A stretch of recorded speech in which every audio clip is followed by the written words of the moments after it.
We grew up here as a furniture community, and that has changed a whole lot. We lost 4,000 or 5,000 jobs in this community, and that's really hard to overcome sometimes. This is a hard-working community, and for over 100 years, the families in Lenoir and Caldwell County have developed furniture that's been shipped all over the world. I know they're struggling. I know it is really hard in this economy, in this community. We're Tier 1, we're one of the highest unemployment still in the state. But things are happening again in Lenoir that are exciting. We're going to have people saying, what's going on in downtown Lenoir? And we hope they're going to be coming here to find out. Yes, something big is happening in downtown Lenoir. On a breezy morning in April, a gang of men arrived with tools and tractors to begin their work. The site of the old Blackwelder Hospital stood vacant until the Caldwell Arts Council came up with an idea. A big idea. But this is not your usual construction site. It is the beginning of an installation for public art. A giant sculpture to be created by Thomas Sayre and his team of earthcasters. Thomas Sayre is a Raleigh artist who grew up in Washington, D.C., where his father was dean of the National Cathedral. Thomas and his design firm, Clearscapes, have built public art projects all over the world. They use a process called earthcasting. Looks a whole lot more like construction than the kind of 19th century image of an artist with a palette and a beret and all that.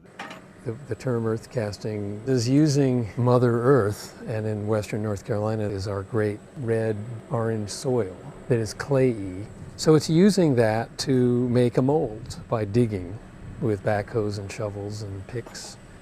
And we fashion a form and then fill that void, that trench, if you will, with reinforced, fairly technical, reinforced steel concrete.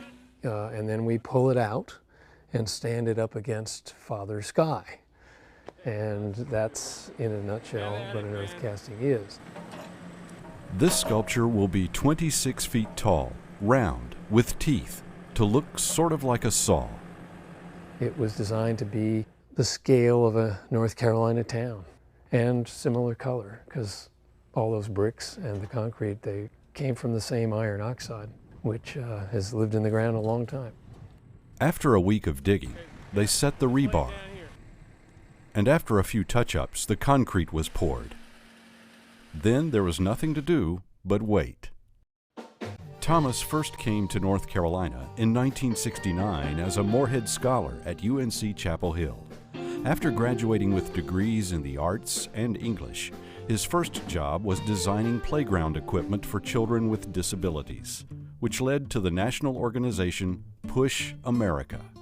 After college, I was in that area of Morganton, Burke County, Rutherford County, and I lived there for a decade, surrounded by all the music and Doc Watson and all that stuff that I knew very little about until I lived there. So Lenoir is in that same landscape, and it speaks to me deeply. We have a community that loves the arts here. We have sculpture pieces all along our streets.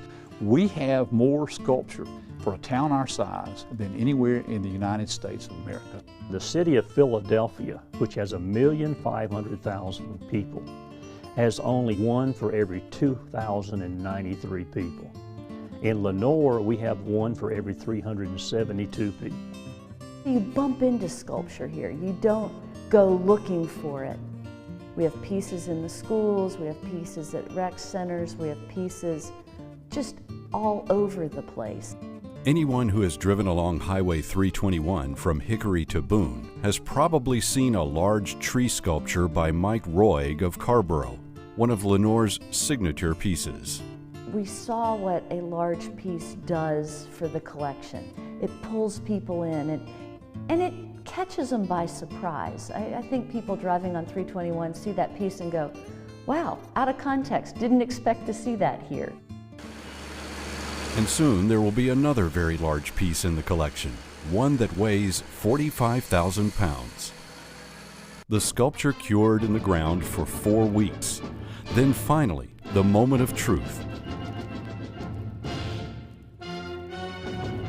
more than 22 tons lifted right out of the ground. Now the sculpture will be placed upright in a new park just around the block. The whole town helped with the move. Why not put a major piece of public art on a city-owned piece of land? Why not do that? The new sculpture is called Across the Grain, and it will stand to remind Caldwell residents of their timber and furniture heritage.